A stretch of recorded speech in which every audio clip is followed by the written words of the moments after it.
विद्यार्थी कैसे हैं आप सभी। राजेंद्र आर्ट कोचिंग क्लासेस में आप सभी का स्वागत है। मैं अनिल सर आप सभी का स्वागत करता हूं। जैसा कि आप सभी को पता है हमारी 10th की मैथ में 3 चैप्टर समाप्त हो चुके हैं।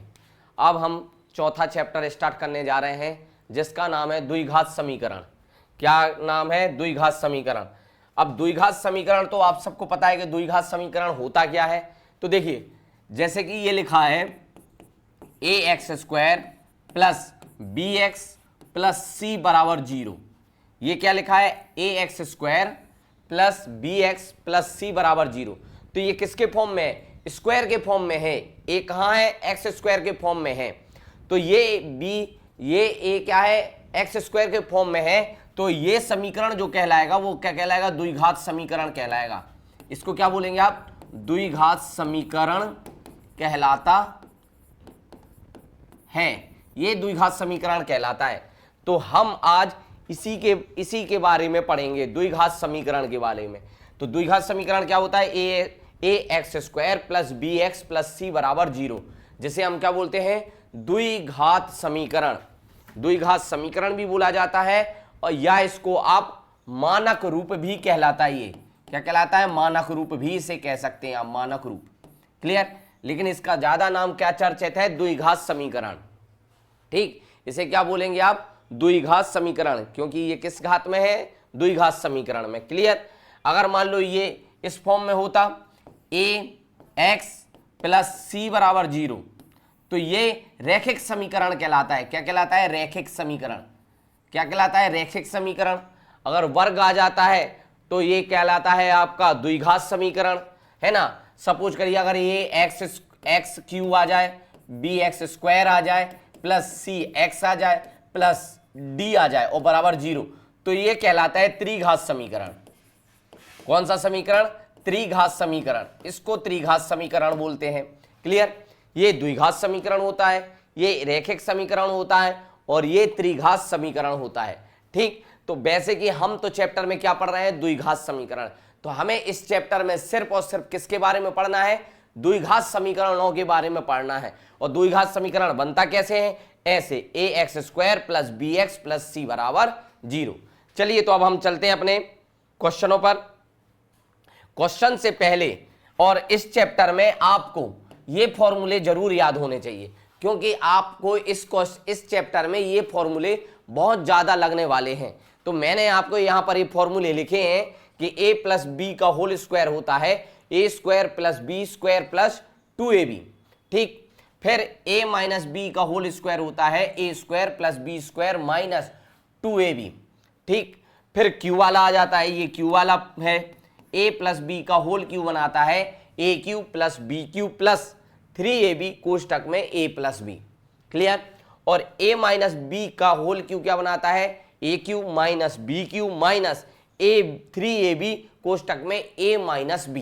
क्लियर है? तो ये आपको फॉर्मूले भी याद होने चाहिए, क्योंकि ये फॉर्मूले आपको हमेशा काम में आने वाले हैं। अकेले इस चैप्टर से बात नहीं कर रहा हूं मैं कि भैया इस चैप्टर के लिए ये फॉर्मूले महत्वपूर्ण हैं। ये फॉर्मूले आपको आगे के चैप्टर में भी महत्वपूर्ण हैं। तो आप अगर इनको अभी याद कर लेंगे तो ये आपको हमेशा काम में आने वाली चीज है। क्लियर? चलिए अब हम अपने क्वेश्चनों पर चलते हैं। देखिए जैसे कि पहला क्वेश्चन है, इस पहले वाले क्वेश्चन में आपसे क्या पूछा गया है कि जांच कीजिए कि क्या निम्न द्विघात समीकरण है। मतलब कहने का मतलब उसका है कि आपको जो ये क्वेश्चन दिया है, इस क्वेश्चन को आपको पहले क्या करना है? सॉल्व करना है, हल करना है, और हल करके एक समीकरण बनाना है। क्या करना है विद्यार्थियों? इस क्वेश्चन को सॉल्व करके इसको समीकरण बनाना है। कौन सा समीकरण? जो अभी हमने आपको शुरुआत में बताया, ये वाला समीकरण बनाना है। ये कहलाता है द्विघाती समीकरण। तो अगर इस फॉर्म में ये समीकरण बन के आता है तो ये समीकरण क्या कहलाएगा? द्विघाती समीकरण कहलाएगा। और अगर नहीं आता है, कोई और फॉर्म में आता है, तो वहां पर आपको लिखना है कि ये रैखिक समीकरण है। क्लियर है? तो चलिए हम इस क्वेश्चन को सॉल्व करेंगे। तो देखिए इस क्वेश्चन को हम सॉल्व कैसे करेंगे? हल। क्लियर? अब देखिए यहां पर ये एक्स प्लस 1 का होल स्क्वायर लिखा है, बराबर में क्या लिखा है? 2x minus 3। तो देखो x प्लस 1 का होल स्क्वायर का अब भी मैंने आपको बताया कि देखो भैया फॉर्मूले लगने हैं, तो यहां पर इसका वर्ग तोड़ेंगे तो क्या हो जाएगा, एक्स स्क्वायर प्लस 1 का स्क्वायर कितना होता है 1 और 2x, और यहां पर कितने का 1 का गुणा होगा इसलिए 1 आ जाएगा, तो ये 2x हो जाएगा। और इस साइड वाले का गुणा करेंगे तो ये हो जाएगा 2x माइनस हो जाएगा 6। क्लियर। अब देखिए पक्षांतर करते हैं, पक्षांतर करेंगे तो ये हो जाएगा x square plus 1 plus 2x, ये प्लस का 2x है तो माइनस का 2x, और ये प्लस का 6 हो जाएगा माइनस का 6, और बराबर में क्या हो जाएगा 0। क्लियर है। देखो अब जो चीज कट रही है घट रही है तो उसको काट देंगे, ये 2x और ये 2x क्या हो गया, कट गया, ये क्या हो गया, कट गया। अब देखो तो ये बन गया आपका एक्स स्क्वायर प्लस 1 और 6 क्या हुए 7 बराबर 0, ये बन गया आपका एक्स स्क्वायर प्लस 7 बराबर 0। तो देखो भैया ये किसके फॉर्म में आ रहा है, वर्ग के फॉर्म में आ रहा है समीकरण। किसके फॉर्म में आ रहा है, ये वर्ग के फॉर्म में आ रहा है समीकरण। तो ये आपका समीकरण कौन सा कहलाएगा, समीकरण ये आपका क्या कहलाएगा, तो ये आपका कहलाएगा द्विघातीय समीकरण। तो आप लिख देंगे अतः यह है समीकरण द्विघात समीकरण है।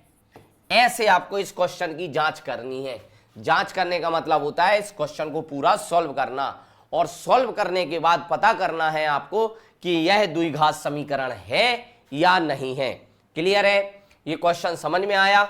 हम क्या पढ़ रहे हैं, द्विघात समीकरण, और ये क्वेश्चन आपके एग्जाम में कई बार आ चुका है। ये आईएमपी क्वेश्चन बता रहा हूं मैं आपको, इस चैप्टर से जितने भी आईएमपी क्वेश्चन हैं, मोस्ट इंपॉर्टेंट क्वेश्चन है जो बोर्ड के पेपर में आने वाले हैं या आ चुके हैं, वही क्वेश्चन मैं आपको यहां पर करा रहा हूं। तो सभी विद्यार्थी इसको बिल्कुल नोट करें और ध्यान से इस चीज को समझें। क्लियर, समझ में आया। चलिए अब नेक्स्ट क्वेश्चन पर चलते। नेक्स्ट क्वेश्चन देखिए क्या है, इसको भी आपको पता करना है कि द्विघात समीकरण है या नहीं। तो हम क्या करते हैं, हल। क्लियर है, हल लिखते हैं। अब इस समीकरण को क्या करना है, देखिए ये क्वेश्चन है x माइनस 2 x प्लस 1 बराबर x माइनस 1 और x प्लस 3, ये समीकरण है। अब इस समीकरण को हल करने का तरीका क्या है, तो देखिए कई लोग समीकरण देख के ही घबरा जाते हैं, भैया इसको हल कैसे करें। तो समीकरण को हल करने का तरीका मैं आपको बताता हूं, बहुत सरल तरीका। क्या है सरल तरीका, देखिए पहले हम इन दोनों को सॉल्व करते हैं, फिर बाद में इन दोनों को सॉल्व करेंगे। तो देखो सॉल्व करने का क्या तरीका है, पहले इस वाले का गुणा इन दोनों में करते हैं, इस x का गुणा सेकंड वाले ब्रैकेट की दोनों संख्याओं से करते हैं। तो इस x का गुणा आपने इससे करा तो ये हो गया एक्स स्क्वायर, फिर कौन सा चिन्ह है, प्लस का है, और x का गुणा 1 में हुआ तो ये आ जाएगा x। क्लियर है, इतना समझ में आया। अब आगे, अब इस -2 का गुणा करेंगे हम किस में, इस पूरे वाले ठीक है बॉक्स में। तो माइनस का 2 है तो माइनस का 2 एक्स से गुणा होगा तो ये माइनस का 2x हो जाएगा। माइनस का 2 गुणा होगा 1 से तो कौन सा, माइनस का 2 आ जाएगा। अब बराबर ये वाला हो गया। सेम बिल्कुल इसको भी ऐसे ही करना है, पहले x का गुणा इस ब्रैकेट से करेंगे तो एक्स स्क्वायर प्लस 3x आ जाएगा, फिर -1 का करेंगे तो -x और -3, ये बन गए दोनों साइड की इक्वेशन है। ठीक, अब जो चीज इन चीजों को एक साइड लेकर जाते, तो एक साइड लेकर जाएंगे तो देखो कैसे आएंगी, ये देखो x square plus x minus 2x minus 2 minus x square minus 3x plus x plus 3 बराबर 0। क्लियर है। या पहले आप एक काम करिए, इसको यहां पर पहले सॉल्व कर लीजिए, यहीं पर इसको सॉल्व कर लेते हैं पहले आधा। ये देखो ये एक्स स्क्वायर हो जाएगा, ये x है, ये माइनस का 2x है, तो कितना बचा माइनस का x, और ये माइनस का 2 बराबर में, यहाँ पर ये एक्स स्क्वायर है, ये 3x है, और ये माइनस का x है, तो यहाँ पर बचा प्लस का 2x और ये माइनस का 3। क्लियर है। देखो अब क्या करें, अब जो चीज घट रही है उसको घटा दो। देखो ये x और ये x, ये प्लस का और ये भी प्लस का, जब इस साइड आएगा तो माइनस, तो ये x क्या हो गए, कट गए। क्लियर। अब क्या बचा यहाँ पर -x -2, उसका पक्षांतर करेंगे तो ये माइनस का 2x हो जाएगा और ये प्लस का 3 बराबर क्या बन जाएगा 0। क्लियर है। अब देखो अब क्या बचा, अब आपने देखा ये माइनस का x और माइनस का 2x जुड़ गए तो क्या बने माइनस के क्या बन गए 3x। क्लियर, ये माइनस का 2 है और माइनस प्लस का 3 है तो ये क्या बन जाएगा प्लस का 1 बराबर 0। क्या हो गया माइनस का 3x प्लस 1 बराबर 0, ये बन गया। अब यहां से माइनस कॉमन ले लो और समीकरण को सही कर लो तो ये बन जाएगा 3x माइनस 1 बराबर 0, ये समीकरण बन गया। अब आप देखो ये समीकरण है, क्या ये यहां पर एक्स स्क्वायर के फॉर्म में है, क्यू के फॉर्म में है, नहीं, सिंगल है एक्स, तो ये कौन सा समीकरण हो गया, तो आप लिखेंगे अतः यह है समीकरण रैखिक समीकरण है। कौन सा समीकरण है, रैखिक समीकरण, माने एक घाती समीकरण, और एक घाती समीकरण को हम क्या बोलते हैं, रैखिक समीकरण बोलते हैं। तो आप रैखिक समीकरण लिख सकते हैं या आप यहां पर लिखें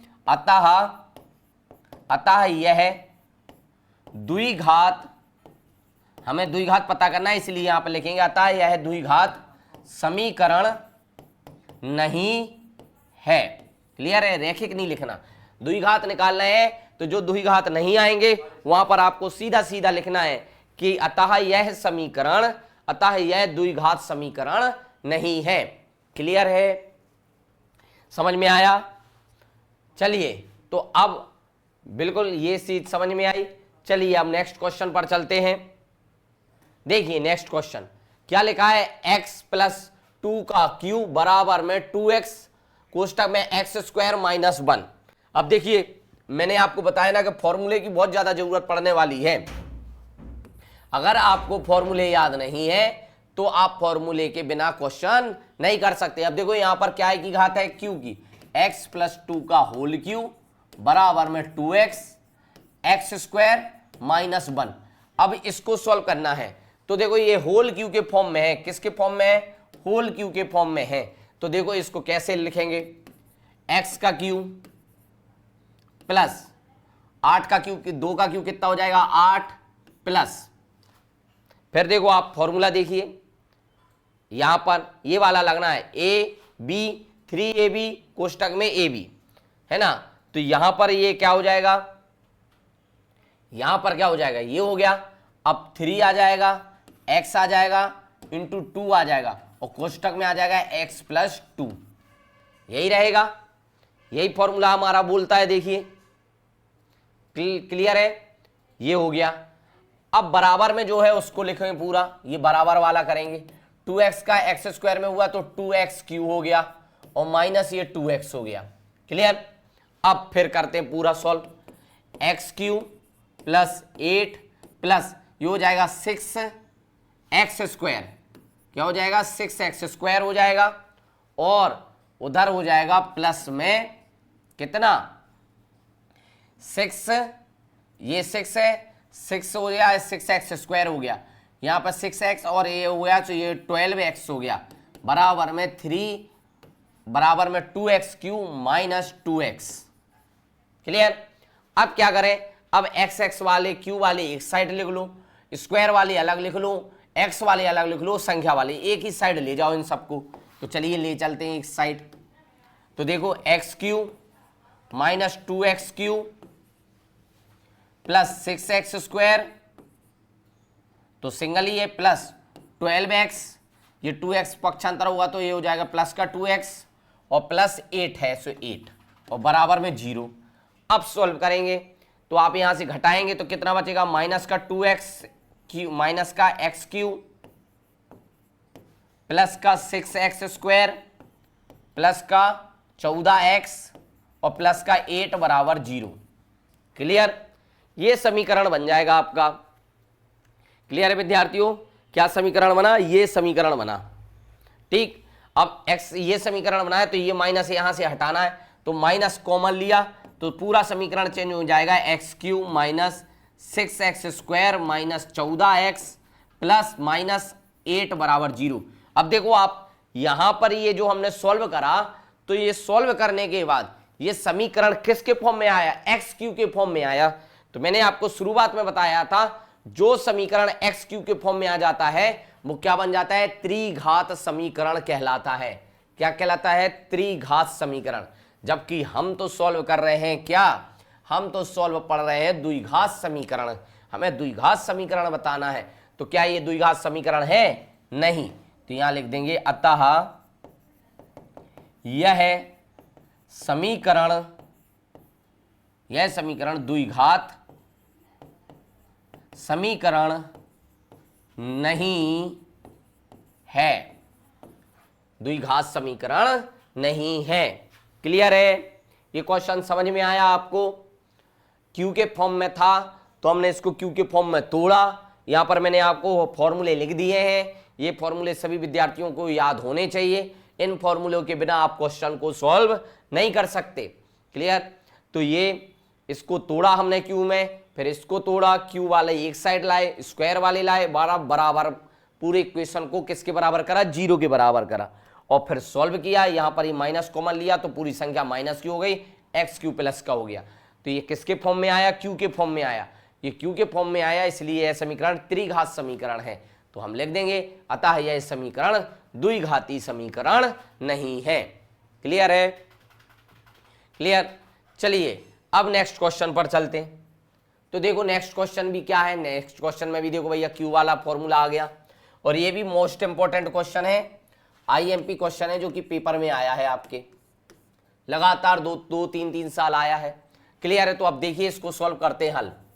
ध्यान से देखिएगा, ये है एक्स क्यू, ये -4x² माइनस एक्स प्लस 1, ये तो टूटा है तो इसको तो आपको कुछ करना नहीं, लेकिन ये नहीं है, इसके ऊपर पावर क्यू है तो इसको तोड़ेंगे। तो एक्स क्यू हो गई, माइनस के 8 हो गए, -3x × 2 कोष्टक में था x - 2, यही बनेगा, फॉर्मूला यही कहता है। तो अब चलिए इसको सॉल्व करें। तो यहां पर देखिए x Q -4x² minus x plus 1 बराबर एक्स क्यू -8 -6x² बन जाएगा, और ये माइनस माइनस क्या हो जाएंगे, प्लस, तो ये बन जाएगा 12x। क्लियर है, इतना समझ में आया आप सभी को। अब क्या करते हैं, बराबर में ले जाते। तो बराबर में ले जाने से पहले जो चीजें कट रही हैं उनको यहीं पे काट दो। ये देखो एक्स क्यू और एक्स क्यू कट गया, कट गया। अब ले जाइए इनको एक साइड, तो -4x² प्लस का आ जाएगा 6x², ये माइनस का x है तो ये माइनस का इधर आएगा, 12 भी हो जाएगा माइनस का, और ये +1 है और ये 8 माइनस का है तो ये प्लस का 8 हो जाएगा, बराबर में आ जाएंगे 0। अब देखिए माइनस का 4x प्लस का 6x², तो ये बना जाएगा 2x², ये बन जाएगा माइनस के 13x, और ये बन जाएगा 9 बराबर 0। देखो अब ये कौन से फॉर्म में आया, x² के फॉर्म में आया। किसके फॉर्म में आया, x² के फॉर्म में आया। तो आप लिख दोगे अतः समीकरण द्विघात समीकरण है, अतः समीकरण द्विघात समीकरण है।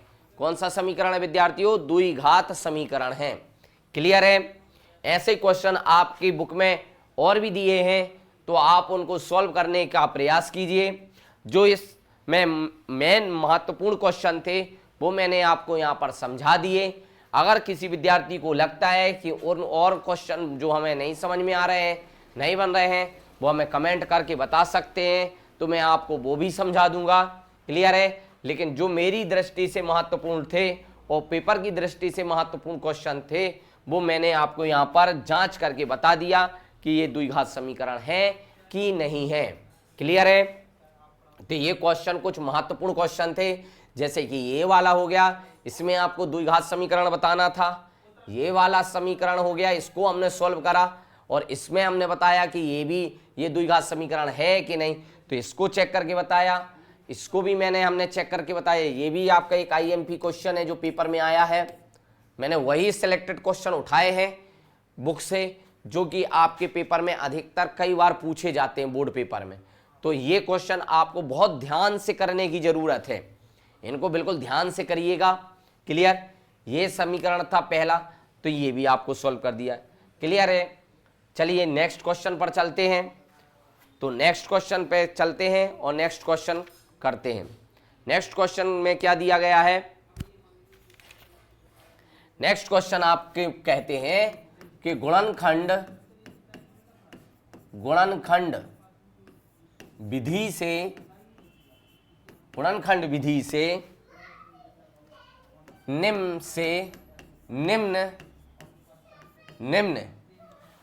निम्न द्विघात समीकरणों के मूल ज्ञात करो। के क्या ज्ञात करना है? के मूल ज्ञात कीजिए। क्या ज्ञात करना है विद्यार्थियों? मूल ज्ञात करना है। मूल ज्ञात कीजिए। मूल ज्ञात करना है। मूल मतलब होता है x के दो मान, दो मूल्य, दो समीकरण ज्ञात करने हैं। तो ये भी क्वेश्चन बहुत आते हैं। तो देखिए यहां पर हम पहला क्वेश्चन लेते हैं और ध्यान से समझने की कोशिश करना है। पहला समीकरण है x² - 3x - 10 बराबर 0। क्या समीकरण बनाया है? यह समीकरण है कि x² - 3x - 10 बराबर 0। अब इस समीकरण को आपको सॉल्व करना है, लेकिन विद्यार्थियों किससे? गुणनखंड विधि से। किससे? गुणनखंड विधि से। और गुणनखंड विधि तो अधिकतर सबको आती है, और जिसको नहीं आती है वो यहां पर ध्यान से समझे। ये गुणनखंड विधि तो हमने 9th क्लास में भी, 8th क्लास में भी, 7th क्लास में भी पढ़ी है। क्लियर है? अब हमें ये 10th में भी पढ़नी है। तो यहां पर आप समझिए कि गुणनखंड विधि क्या कहलाती है। गुणनखंड विधि में सॉल्व कैसे करते हैं? ये लिखा है x² - 3x - 10। तो ऐसी संख्या जिसका गुणा करने पर 10 प्राप्त हो। क्या प्राप्त हो? 10। क्योंकि यहां पर x के बाजू में कोई संख्या नहीं है, तो 1 से गुणा करोगे तो 10 ही आएगा। तो ऐसी संख्या जिसका गुणा करने पर 10 प्राप्त हो, और ऐसी संख्या जिसको आपस में घटाएं तो संख्या कितनी प्राप्त हो? 3x प्राप्त हो। तो आपको पता है ऐसी कौन सी संख्याएं हैं? तो यहां पर लिखेंगे x² - 5x + 2x। देखो 5 और 2 का आप गुणा करेंगे तो कितना प्राप्त हो जाएगा आपको? 10। चूंकि यहां पर ये 3 का है माइनस का, तो हमें माइनस की संख्या बड़ी लेनी पड़ेगी।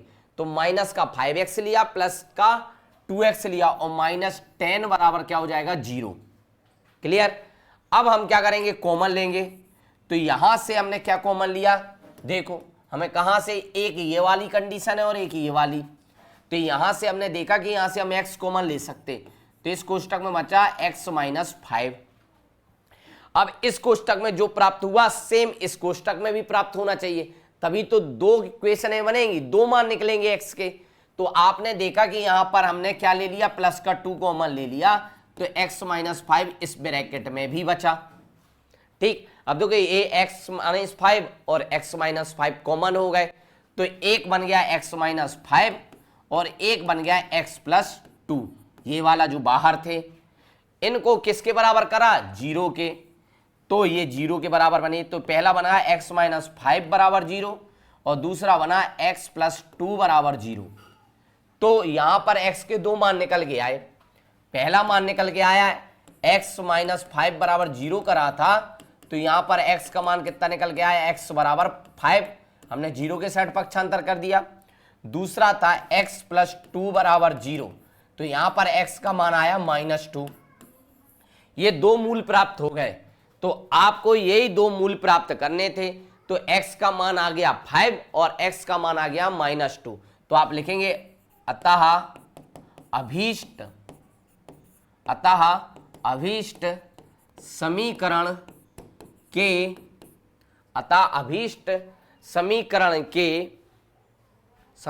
के मूल क्रमशः 5 और -2 हैं। 5 और -2 प्राप्त हुए। क्लियर है सभी को? क्लियर है विद्यार्थियों? ये चीज आप सभी को समझ में आई? हमें क्या करना है? इस समीकरण में गुणनखंड विधि से इन द्विघात समीकरणों को तोड़ना है और इनके क्या प्राप्त करने हैं? मूल प्राप्त करने हैं। तो हमने पहले वाले क्वेश्चन को तोड़ा, x square minus 3x minus 10 बराबर 0। तो इसको जब हमने तोड़ा तो किस फॉर्म में तोड़ा, x square minus 5x plus 2x minus 10 बराबर 0। जब हमने तोड़ा तो x का एक मान 5 प्राप्त हुआ और x का एक मान माइनस 2 प्राप्त हुआ। क्लियर है? ये क्वेश्चन आपका बहुत महत्वपूर्ण क्वेश्चन है। चलिए अब चलते हैं नेक्स्ट क्वेश्चन पर। उसमें भी हमें क्या ज्ञात करना है, गुणनखंड विधि से ही ज्ञात करना है उस क्वेश्चन को भी। तो एक और आज क्वेश्चन कर लेते हैं। सेकंड क्वेश्चन क्या है? Question 2x square plus x minus 6 बराबर 0। Clear? 2x square plus x minus 6 बराबर 0। इसको भी अब हमें तोड़ना है। किस में तोड़ना है? गुणनखंड विधि में। अब देखो गुणनखंड विधि में तोड़ना है तो देखो पहले वाले क्वेश्चन में इस x के पास में कोई संख्या नहीं थी, तो हमने सिर्फ ऐसी संख्या ली, तो यहां पर हमारा सिर्फ 10 मान था। लेकिन यहां पर आप ये कहो कि ये 6 है, तो ऐसी संख्या ले लो कि जिसका गुणा करने पर 6 हो और घटाने पर x आ जाए। तो आप इसको ऐसे भी कर सकते हो, लेकिन हमारा आंसर गलत आएगा। इस x का मान किससे गुणा होगा? इस 2 से होगा। किससे होगा? 2 से। और 6 और 2 का गुणा जब होता है तो कितना होता है? 12। तो ऐसी संख्या देखो जिसका गुणा करने पर तो 12 आए, लेकिन उनको घटाने पर या जोड़ने पर, घटाने पर ही कितना प्राप्त हो? x प्राप्त हो। तो देखो हम क्या करेंगे, 2x square plus 4x minus 3x minus 6 बराबर 0। इस इक्वेशन में तोड़ेंगे। देखो 4x में से 3x गया तो क्या बचेगा? x बचेगा। क्लियर? अब हम क्या करते हैं, फिर वही काम करना है हमें। ये वाला ब्रैकेट और ये वाली, इन दोनों में से कॉमन लेना है। तो देखो विद्यार्थी हमने क्या कॉमन लिया, हमने देखा कि हम यहां से क्या कॉमन ले सकते हैं? 2x कॉमन ले सकते। तो यहां से 2x कॉमन लिया तो ये x प्लस 2 बचा यहां पर ब्रैकेट कोष्टक के अंदर। अब यहां देखा तो सेम यहां जो आया वहां पर भी प्राप्त होते, यहां से हमने -3 कॉमन लिया। -3 इसलिए कॉमन लिया कि जब माइनस कॉमन लेंगे तो बाहर अंदर कौन सा चिन्ह हो जाएगा? प्लस का चिन्ह हो जाएगा। तो -3 कॉमन लिया तो ये हो गया x प्लस 2 बराबर क्या हो गया? 0। क्लियर है? अब क्या करना है, अब हमें क्या करना है, अब हमारी दो इक्वेशनें बन गई। एक बन गई x प्लस 2 और एक बन गई 2x माइनस 3। इनको किसके बराबर करा? 0 के बराबर करा। और अब हमें क्या करना है? x के मान प्राप्त करने हैं। तो x प्लस 2 बराबर 0 और 2x माइनस 3 बराबर 0। क्लियर? तो यहां पर x का मान एक प्राप्त हो गया -2 और दूसरा मान प्राप्त हो गया x का -3 से 0 साइड गया तो प्लस का 3 और 2 बटे में आ गया किसके? 3 के, तो 3/2 आ गया। तो आप अब यहां पर लिख देंगे अतः समीकरण के अभीष्ट मूल क्रमशः क्या प्राप्त हो गए? -2 और 3/2 है। कौन कौन से हो गए? -2 और 3/2। क्लियर है? आज हमने क्या किया, आज हमने 4th चैप्टर स्टार्ट किया और 4th चैप्टर में मैंने आपको द्विघात समीकरण के बारे में बताया।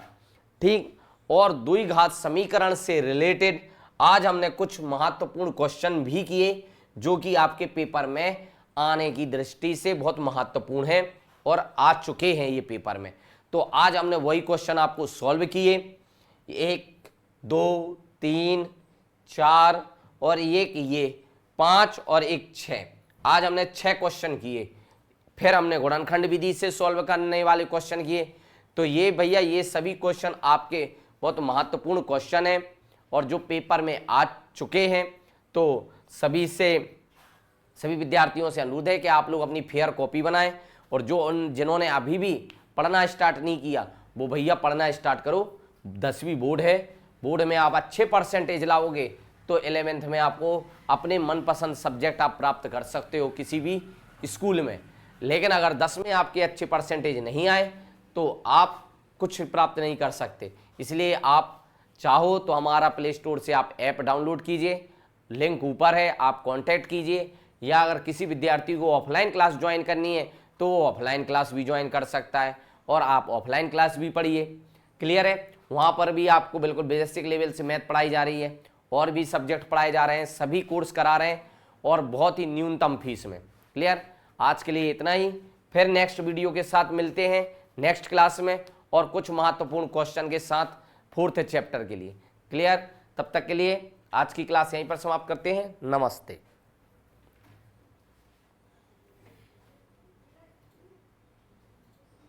सेव कर दें ये।